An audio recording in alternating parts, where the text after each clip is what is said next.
Hey, how you doing? This is John, and welcome to John's Long Box. Today we're looking at Godland #1. This is by Image Comics. I don't think I did too many Image Comics a lot lately. And as you can see, this is like some sort of like goof parody, homage, whatever you want to call it, to like the cosmic scale comics of like Jack Kirby and Jim Starlin, Steve Englehart, all that fun stuff that we don't really see anymore.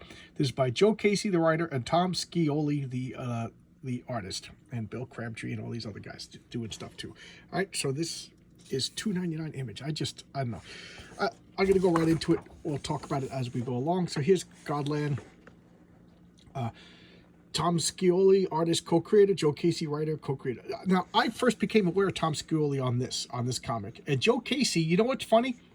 What is it? The Mandela Effect.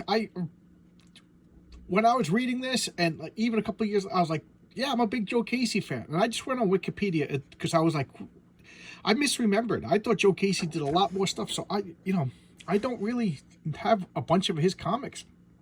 And I really enjoyed this. So I gotta look up. He did a lot of Marvel and DC stuff, but I maybe I do have it and I just don't remember. But here we go. Let's look at this. So this is Godland #1, July 2005, published by Image Comics. All right. So the Infinity Cosmos. So if you're looking at this and going, yeah, this looks old-fashioned, this kind of looks like a mix between like Kirby and all that stuff. Yeah, that's exactly the point. So we have the Infinity Cosmos, and then all this Kirby crackle and galaxies and energy spiraling around. And did I already skip a page? No, I didn't. And here we have, that's Neela Archer. Oh, and this book, I probably haven't opened it since 2005. Yeah, I jumped on this comic from issue #1. The cover caught me. I opened it up and I was like, this looks like wonderfully old-fashioned, and even in 2005. So that's Neela Archer, and she's an astronaut, and she's arguing with the general. And look at the general. It kind of looks like an idealized version of Jack Kirby. And let's first off, let's say it lasted 36 issues. It actually lasted 37 issues. They said it was going to last, and yes, you could get them collected. It's probably cheaper to get them all collected. I don't know if the individual issues are expensive. So what's going on? She's kind of ticked off because she's an astronaut. She crawled her way up into the man's world, and her problem is her brother is Adam Archer. And who is Adam Archer? Well, I should be on the next page. No, he's not. But Adam Archer is this guy. Okay, so this is 4 years ago. This is the headquarters, the Infinity Tower. So, and this is Adam Archer has 3 sisters. There's Neela, Stella, and geez, I can't remember her name.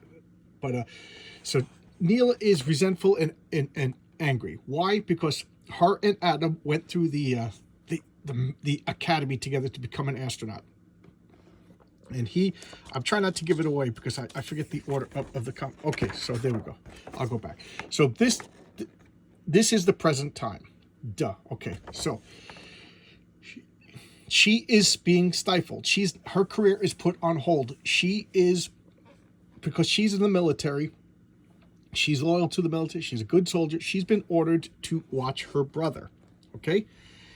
And because of that, her career is not going anywhere. She wants to be an astronaut. She wants to fly ships. She wants to go to Mars. In this world, there's like a Mars project, and she was assigned to it. But then her brother, I might as well skip the page. Her brother became this guy, Adam Archer.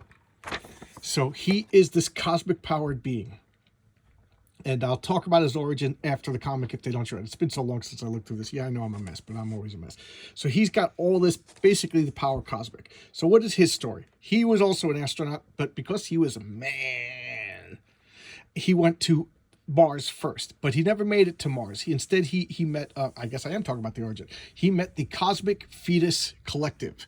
And what happened was he was given cosmic power. So he is now an emissary to the universe, to the cosmic collective unconsciousness. And it's supposed to be hokey. It's supposed to be like hippy dippy. It's supposed to be all that wonderful, wonderful Kirby and Jim Starlin stuff. So he's now this omnipotent like being that is kind of like he can expand his sense. He can basically do anything that plot requires, and his sister Neela, she is assigned to watch him. Why? Because the people don't trust him. The government doesn't trust him. Nobody really trusts him because he's kind of aloof and he kind of gives off an alien radiance about him, you know. And then I might as well go back to the sisters. This is Stella. She's kind of like a free spirit. She kind of thinks, wow, this is so cool, you know, and so she's just there like enjoying the ride and everything. And why can't I remember the other sister's name? But she is the scientist, and what does she do? She's there. She's rational, and she studies the her brother. So Angie, that's her name. So Angie studies Adam.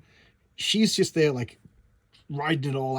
It's cool, and she's there to be like to monitor him, to like basically spying on him for the government. And she's resentful because she's no longer an astronaut. She's now a snitch, and that's not what she signed on for. So Adam obviously, man, I'm having difficulty saying this, but Adam obviously is able to turn on and turn off his powers. But even when his powers are off, he still has, you know, he's not quite human. So that, you know, they're filming him. Adam's like annoyed by this, and now cut to 4 years ago. So here he is. He makes it to Mars. Did I say he didn't make it to Mars? Well, I lied to you. I'm a liar. I'm a dirty, dirty, dirty liar. So here he is walking on Mars. He's planting a flag, and he goes, I accept the fact that I have to die here, completely alone. So he volunteered for a one-way trip to Mars. He just didn't have the resources to come back. It's pretty heroic, I guess. You know, I don't know. Would I be able to do this?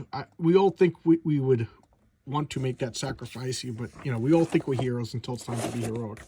Just like we all think we're nerds until it's time to paint minis, and then nobody wants to come over.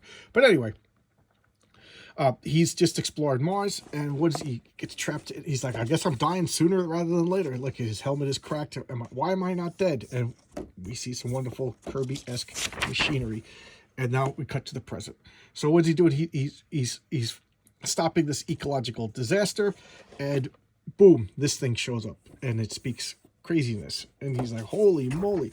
And of course, you got to fight. So now we'll come back to 4 years ago. He finds this wonderful city. He sees images. You know, it's all like completely wonderful 2001 inspired psychotropic nonsense. And it's great because I'm reading the Kirby 2001 now, so I'm really enjoying it. And Iboga. He's like, what's going on? Am I going insane? And it's, you know, it's purposely trippy. It's purposely vague, and I don't know. I'm getting a kick out of it. So what's going on? You know, he's seeing images of himself. He's existing at different points in time and space. He's existing at 2 points at the same time.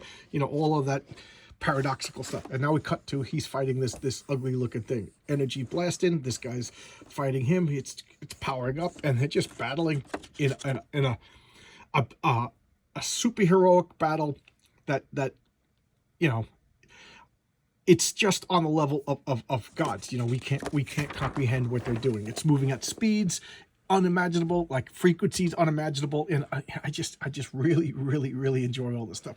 So he's making these crazy like I got a few tricks up my sleeve, so energy guided balls, and this thing is just chomping down, getting hit by him. And what's he do? He just chomps down on this. So this is like, it's biting me. He didn't expect such like after all that, he didn't compensate for like just like a brute attack. So it's kind of like a rookie mistake.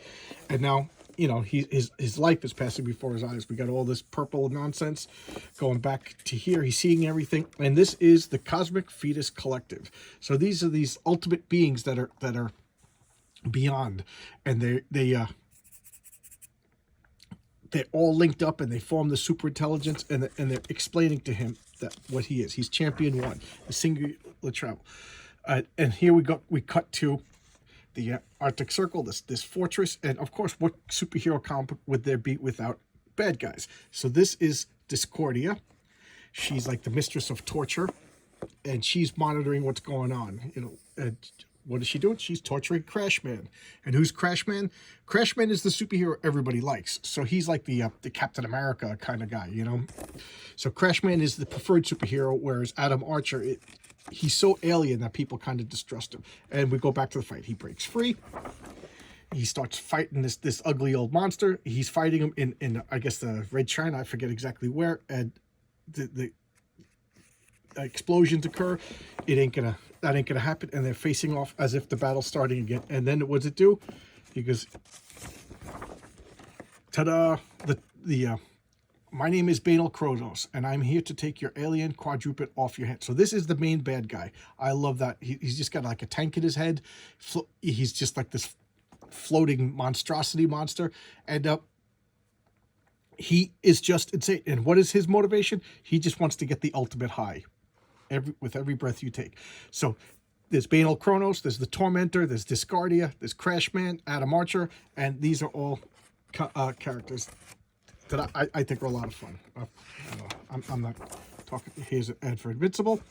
Here's an ad for Fell. I liked Fell. I thought it was pretty good. It was a cheap comp. It was like half the size of regular comics. Came out monthly and it was cheap. Fear Agent. I really like this. Rick Remender. This is the first time I came in contact with Rick Remender as a writer, and I really, really like this. But at the same time, like it ended poorly. I don't know. I thought it, like, the premise changed too much over the course of its history, and it ended poor, but I really, really liked it at the beginning. Here's the Savage Dragon. This is kind of funny. Double header with a fake fruit pie ads. I get a kick out of that. And here's a comic. Did I showcase? I must have showcased Elephant Man. I love this comic. If not, I will correct that. I'll look it up, see if I can showcase some Elephant Man. So this was Godland.